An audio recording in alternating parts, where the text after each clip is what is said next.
UP board class 12 के प्यारे विद्यार्थियों, स्वागत है आप सभी का शिवम लेक्चरर में। सामान्य हिंदी का पेपर है जो यूपी बोर्ड एग्जाम 2026 के लिए सबसे ज़्यादा इम्पोर्टेंट है। मेरे प्यारे बच्चों, पूरा पेपर एकदम अच्छे से आंसर के साथ आपको बताने वाले हैं और सेम ऐसा ही पेपर आपके बोर्ड एग्जाम 2026 में पूछा जाएगा। समय 3 घंटे 15 मिनट होता है और पूर्णांक होता है 100 का। यहाँ पर थोड़ा सा नोट में क्या है देख लेते हैं। प्रारंभ के 15 मिनट परीक्षार्थियों को प्रश्न पत्र पढ़ने के लिए निर्धारित है। इस प्रश्न पत्र में 2 खंड हैं, दोनों खंडों के सभी प्रश्नों के उत्तर देना अनिवार्य है। तो मेरे प्यारे बच्चों, सभी लोग वीडियो को लाइक करेंगे, चैनल पर नए होंगे चैनल को सब्सक्राइब करेंगे, शेयर करेंगे। चलिए वीडियो को शुरू करते हैं। सबसे पहले खंड का, इसमें प्रश्न नंबर 1 का है खड़ी बोली की प्रथम रचना मानी जाती है। राग दरबारी, क्या भूलूं क्या याद करूं, गोरा बादल की कथा, साहित्य लोचन। तो मेरे प्यारे बच्चों, खड़ी बोली की प्रथम रचना मानी जाती है गोरा बादल की कथा। और गोरा बादल की कथा है जटमल की रचना। किसकी है? जटमल की रचना मेरे प्यारे बच्चों। साहित्य लोचन मेरे प्यारे बच्चों बाबू श्याम सुंदर दास की रचना है। क्या भूलूं क्या याद करूं, हरिवंश राय बच्चन की आत्मकथा है। और राग दरबारी मेरे प्यारे बच्चों उपन्यास है श्री लाल शुक्ल का। इसके बाद मेरे प्यारे बच्चों प्रश्न नंबर 1 का है पद्मावत की संजीवनी व्याख्या रचना है। वासुदेव शरण अग्रवाल की, हजारी प्रसाद की, शमशेर बहादुर सिंह की, जयशंकर प्रसाद की। तो पद्मावत की संजीवनी व्याख्या वासुदेव शरण अग्रवाल की रचना है। मेरा पिताजी संस्मरण के लेखक हैं कन्हैयालाल मिश्र प्रभाकर, धर्मवीर भारती, कमलेश्वर प्रताप नारायण मिश्र। तो मेरे पिताजी संस्मरण के लेखक हैं मेरे प्यारे बच्चों कन्हैयालाल मिश्र प्रभाकर। पहला ऑप्शन सही हो जाएगा। इसके बाद अगला क्वेश्चन है हजारी प्रसाद द्विवेदी का उपन्यास है। तो पुनर्नवा हजारी प्रसाद द्विवेदी का उपन्यास है मेरे प्यारे बच्चों। ठीक है, पुनर्नवा हजारी प्रसाद द्विवेदी का उपन्यास है। एक रात जैनेन्द्र कुमार की रचना है, यानी कहानी है जैनेन्द्र कुमार की। रंगभूमि उपन्यास है मुंशी प्रेमचंद का। तट की खोज हरिशंकर प्रसाई की रचना है। इसके बाद प्रश्न नंबर 1 कांगा है कन्हैयालाल मिश्र प्रभाकर की रचना है। विचार प्रवाह, परख, माटी हो गई सोना, साहित्य और समाज। तो माटी हो गई सोना कन्हैयालाल मिश्र प्रभाकर की रचना है। साहित्य और समाज रामधारी सिंह दिनकर की है। परख मेरे प्यारे बच्चों जैनेन्द्र कुमार की है। और विचार प्रवाह है हजारी प्रसाद द्विवेदी की। हिंदी का प्रथम उपन्यास है। प्रश्न नंबर 2 का हिंदी का प्रथम उपन्यास है परीक्षा गुरु। कलम का सिपाही अमृत राय की जीवनी है। पथ के साथी मेरे प्यारे बच्चों क्या है? महादेवी वर्मा का संस्मरण है। पथ के साथी महादेवी वर्मा का संस्मरण है। गोदान मुंशी प्रेमचंद का उपन्यास है। इसके बाद अगला क्वेश्चन है कुरुक्षेत्र काव्य के रचयिता कौन है? सुमित्रानंद पंत, अज्ञेय, रामधारी सिंह दिनकर, मुक्तिबोध। तो रामधारी सिंह दिनकर कुरुक्षेत्र काव्य के रचयिता हैं। इसके बाद है अगला क्वेश्चन प्रयोगवादी काव्यधारा के प्रमुख कवि हैं। तो शमशेर बहादुर सिंह प्रयोगवादी काव्यधारा के प्रमुख कवि है। केदारनाथ, त्रिलोचन और नागार्जुन ये प्रगतिवादी काव्यधारा के कवि हैं। ठीक है, ये प्रगतिवादी काव्यधारा के कवि हैं। तार सप्तक का प्रकाशन वर्ष है 1943, दूसरा तार सप्तक 1951, तीसरा तार सप्तक 1962, चौथा तार सप्तक 1979। तार सप्तक के संपादक हैं मेरे प्यारे बच्चों अज्ञेय जी। इसके बाद अगला क्वेश्चन है जयशंकर प्रसाद की काव्यकृति है। तो जयशंकर प्रसाद की काव्यकृति है चित्राधार। दूसरा ऑप्शन सही हो जाएगा। दीप शिखा महादेवी वर्मा की है। ग्राम्या मेरे प्यारे बच्चों सुमित्रानंद पंत की है। और अनामिका रचना मेरे प्यारे बच्चों है सूर्यकांत त्रिपाठी निराला की। इसके बाद प्रश्न नंबर 3 क्या कह रहा है देखिएगा। दिए गए पद्यांश पर आधारित निम्नलिखित प्रश्नों के उत्तर दीजिए। तो यह 10 अंक का होता है। ठीक है, पद्यांश के नीचे 5 प्रश्न होते हैं 2-2 अंक के। तो कुल मिलाकर के गद्यांश होता है 10 अंक का। तो मेरे प्यारे बच्चों मैं आपको बता दूं किसी भी गद्यांश को हल करने से पहले सबसे पहले गद्यांश को पढ़ते हैं। तो यहाँ पर यह गद्यांश लिखा होगा मेरे प्यारे बच्चों। और ये चैप्टर कहाँ से लिया गया है तो मैं बता देता हूँ ट्रिक। जहाँ पर दिख जाए भूमि शब्द, जन शब्द दिख जाए, ठीक है, माता, पुत्र, पृथ्वी शब्द दिख जाए, धरती शब्द दिख जाए, ठीक है, मातृभूमि शब्द दिख जाए, तो वहाँ पर समझिएगा कि राष्ट्र का स्वरूप चैप्टर से लिया गया है। तो पहला क्वेश्चन पूछेगा प्रस्तुत गद्यांश के पाठ और लेखक का नाम लिखिए। तो मेरे प्यारे बच्चों पहला चैप्टर आपने पढ़ा होगा। पाठ का नाम है राष्ट्र का स्वरूप, लेखक का नाम है डॉक्टर वासुदेव शरण अग्रवाल। इसके लिए आपको 2 अंक मिलेंगे। इसके बाद दूसरा क्वेश्चन है रेखांकित अंश की व्याख्या कीजिए। तो व्याख्या मेरे प्यारे बच्चों किसकी करना है, यहाँ पर आप देख सकते हैं जिसकी रेखा खींची हुई है यहाँ से लेकर के यहाँ तक, यानी इस दृढ़ चट्टान पर राष्ट्र का चिर जीवन आश्रित रहता है। इसी मर्यादा को मानकर राष्ट्र के प्रति मनुष्यों के कर्तव्य और अधिकारों का उदय होता है मेरे प्यारे बच्चों। तो यहाँ पर आप देख सकते हैं इसकी व्याख्या लिखेंगे, ठीक है। इस अंश का मतलब है कि जो लोग पृथ्वी को अपनी माँ के रूप में स्वीकार करते हैं, केवल वही लोग उसकी भौतिक और प्राकृतिक संपदाओं को लाभ पाने का अधिकार रखते हैं। माँ के प्रति स्नेह और सेवा करना पुत्र का प्राकृतिक कर्तव्य है। यह एक ऐसा धर्म है जिसे बिना किसी स्वार्थ के निभाना चाहिए। अगर कोई पुत्र स्वार्थ के लिए अपनी माँ से प्रेम करता है तो यह उसकी नैतिक गिरावट को दर्शाता है। इसके बाद अगला प्रश्न है मेरे प्यारे बच्चों, क्या कह रहा है, पृथ्वी के साथ किस प्रकार का संबंध रखना चाहिए। तो पृथ्वी के साथ माता और पुत्र का संबंध रखना चाहिए। यह संबंध प्रेम, आदर और सेवा से भरा होना चाहिए। मैं बता दूं आपको, सारे का उत्तर आपको पैराग्राफ में मिल जाएगा, केवल आपको पैराग्राफ अच्छे से पढ़ना है। राष्ट्र का भवन किस पर आधारित होता है, तो राष्ट्र का भवन उस दृढ़ भित्ति यानी मजबूत आधार पर आधारित होता है जो भूमि और जन के बीच के प्रेम और समर्पण के रिश्ते से बनती है।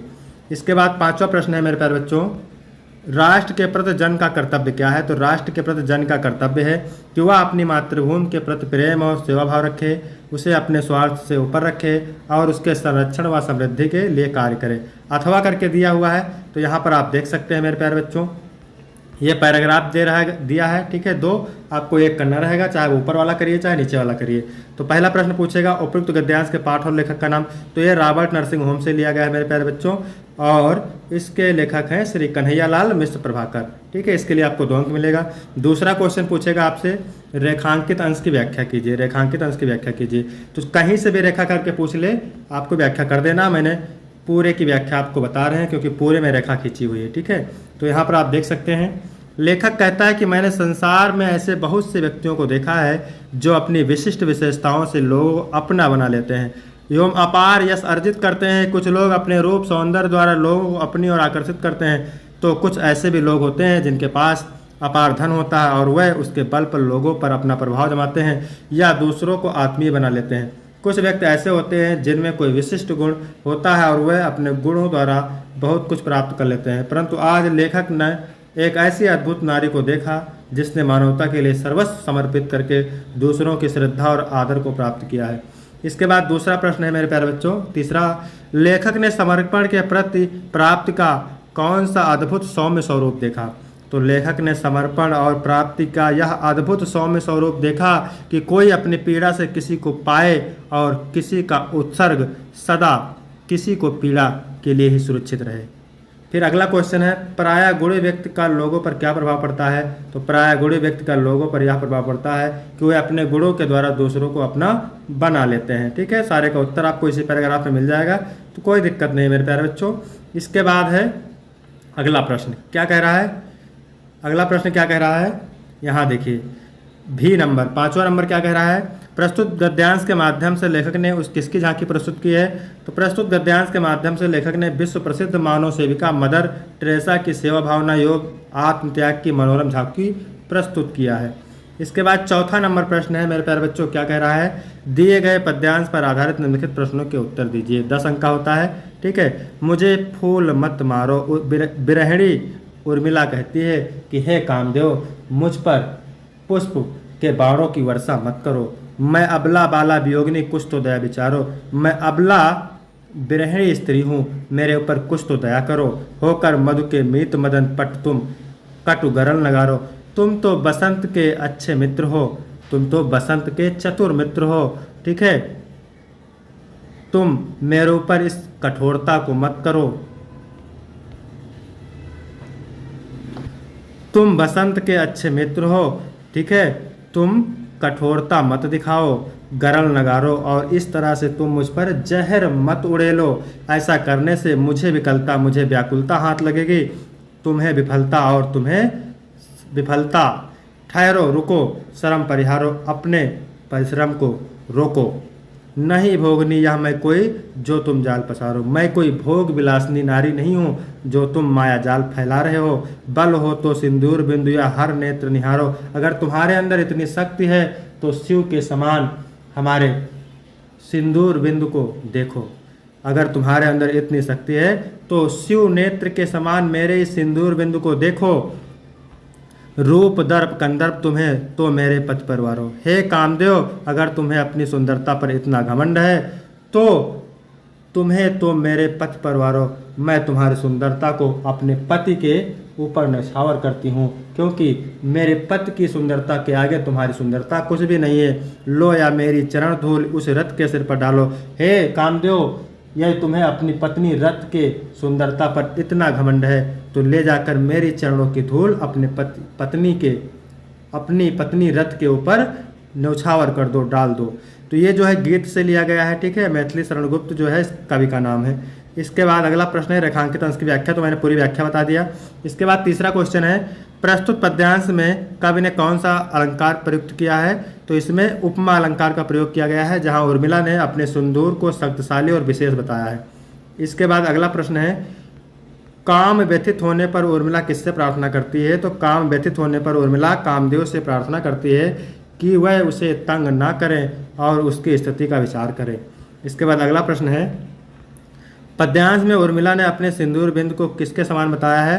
तो उर्मिला ने अपने सिंदूर बिंदु को एक शक्तिशाली और पवित्र प्रतीक के समान बताया है, जो उसके पति के प्रति प्रेम और निष्ठा का चिन्ह है। फिर अथवा करके दो पूछता, आपको एक करना रहता है मेरे प्यारे बच्चों। मैं नीर भरी दुख की बदली, स्पंदन में चिर निस्पंदन बसा, क्रंदन में आहत विश्व हंसा, नयनों में दीपक से जलते, पलकों में निर्झरणी मछली। तो ये जो है संदर्भ उप शीर्षक एवं रचयिता का नाम। तो ये भी गीत 3 है। कवित्री का नाम है महादेवी वर्मा, इसको ध्यान रखेंगे। फिर है मेरे प्यारे बच्चों रेखांकित अंश की व्याख्या। तो चलिए देख लेते हैं, यहाँ पर व्याख्या मैंने पूरी लिख रखा है। कवित्री महादेवी वर्मा का कहना है कि मैं नीर भरी दुख की बदली हूँ, अर्थात मेरा जीवन दुख की बदलियों से घिरा हुआ है। जिस प्रकार बदली आकाश में रहती है, किंतु दूर दूर तक फैले हुए आकाश का कोई भी कोना उसका स्थायी निवास नहीं होता, वह तो इधर उधर भ्रमण करती ही रहती है, उसी प्रकार इस विस्तृत संसार में भी मेरा कहने के लिए मेरे पास कुछ भी नहीं है। मेरा तो इतना ही परिचय और इतना ही इतिहास है कि मैं कल आई थी और आज जा रही हूँ। इसके बाद अगला क्वेश्चन है नयनों में दीपक से जलते में कौन सा अलंकार है। तो इसमें रूपक अलंकार है। कवित्री के निरंतर रोदन का क्या कारण है। तो प्रियतम से मिलने की व्याकुलता कवित्री के निरंतर रोदन का कारण है। इसके बाद अगला क्वेश्चन है उपयुक्त पद्यांश में कवित्री ने स्वयं को क्या बताया है। तो स्वयं को दुख की बदली बताया है। इसके 5 का कहा है निम्नलिखित में से किसी एक लेखक का साहित्यिक परिचय देते हुए उनकी प्रमुख कृतियों का उल्लेख कीजिए। 80 शब्द में 5 अंक का है। वासुदेव शरण अग्रवाल, प्रोफेसर जी सुंदर रेड्डी और हजारी प्रसाद द्विवेदी, ठीक है। इनको आप तैयार करेंगे। इसके बाद है कवि का साहित्यिक परिचय मेरे प्यारे बच्चों, ठीक है। ये भी 80 शब्द में 5 अंक का है। मैथिली शरण गुप्त, रामधारी सिंह दिनकर, जयशंकर प्रसाद, इसको आप तैयार करेंगे, मोस्ट इंपॉर्टेंट है। इसके बाद 6 नंबर है पंचलाइट कहानी के उद्देश्य पर प्रकाश डालिए। 80 शब्द में लिखना है, अथवा बहादुर कहानी की कथावस्तु यानी कथावस्तु का सार लिखिए, सारांश लिखना है, 80 शब्द में है, ठीक है। फिर 7 नंबर प्रश्न है मेरे प्यारे बच्चों स्वपठित खंडकाव्य के आधार पर किसी एक खंड के एक प्रश्न का उत्तर लिखिए। 80 शब्द में है, 5 अंक का है। तो ये खंडकाव्य है, अलग अलग जिलों के लिए अलग अलग खंडकाव्य होता है, तो इसको आप देख लेंगे। फिर खंड का है, तो इसमें प्रश्न नंबर 8 का है, क्या कह रहा है निम्नलिखित संस्कृत गद्यांशों में से किसी एक का संदर्भ सहित हिंदी में बात कीजिए। 7 अंक का होता है, 2 अंक का संदर्भ, 5 अंक का अनुवाद, यानी संदर्भ और अनुवाद दोनों लिखेंगे तब आपको 7 अंक पूरे मिलेंगे। संस्कृतस्य साहित्यम सरसम व्याकरणम चा सुनिश्चितम, यानी संस्कृत का साहित्य सरस और व्याकरण सुनिश्चित है। तस्य गद्य पद्य चा लालित्य भाव बोध सामर्थ्य अद्वितीय श्रुत माधुर्य चा वर्तते, उसके गद्य और पद्य में लालित्य भावों को समझने की शक्ति और सुनने की अद्वितीय मधुरता है। किम बहुना चरित्र निर्माणार्थ यादर्शी सत्य प्रेरणा संस्कृत वांग्यम ददात, अधिक क्या कहना, अधिक कहने से क्या, चरित्र के निर्माण में जैसी सत्य प्रेरणा संस्कृत साहित्य देता है, ना तादर्शीम किंचित अन्यत्, वैसी प्रेरणा कोई भी साहित्य नहीं देता है। मूलभूत मानवीय गुणानाम यादर्शी विवेचना संस्कृत साहित्य वर्तते नायत तादर्शी, मूलभूत मानवीय गुणों की जैसी विवेचना संस्कृत साहित्य में है वैसी विवेचना किसी भी साहित्य में नहीं है। संदर्भ लिखेंगे प्रस्तुत गद्यांश हमारी पाठ्यपुस्तक संस्कृत दिग्दर्शिका के संस्कृत भाषा महत्तम नामक पाठ से अवतरित है। इसके बाद यहाँ पर अनुवाद देख सकते हैं। फिर अथवा करके देखिए यहाँ पे, चलिए ठीक है, अथवा वाला दिया है तो इसको भी देख लेते हैं। महामना विद्वान वक्ता धार्मिक नेता पट पत्रकार असित, यानी महामना मदन वक्ता धार्मिक नेता एवं कुशल पत्रकार थे।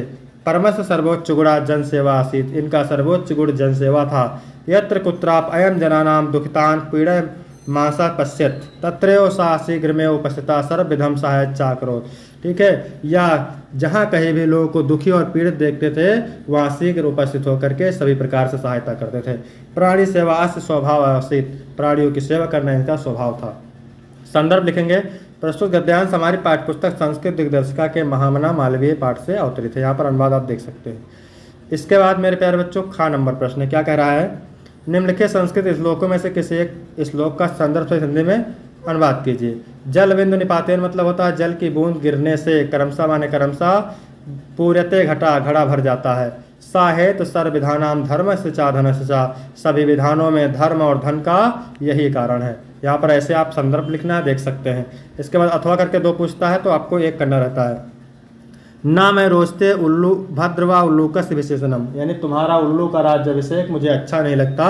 अक्रोधस से मुख्य पस, इस क्रोधहीन का मुख देखो, कथम क्रोधो भविष्यत, क्रोध करने पर कैसा होगा। ठीक है, इसके बाद 9 नंबर प्रश्न है, क्या कह रहा है मेरे प्यारे बच्चों 9 नंबर प्रश्न में, निम्नलिखित लोकोक्तियों और मुहावरों में से किसी एक का अर्थ लिखकर वाक्य में प्रयोग कीजिए। 2 अंक का पूछता है मेरे प्यारे बच्चों, 1 करना रहता है। का वर्षा जब कृषि सुखाने, ठीक है, समय बीत जाने पर सहायता व्यर्थ है, अध जल गगरी छलकत जाए, ठीक है, गुड़ की कमी होने पर भी उसी गुड़ की होने का दिखावा करना, आग बबूला होना, बहुत गुस्सा होना, आसमान टूट पड़ना, मुसीबत पड़ना।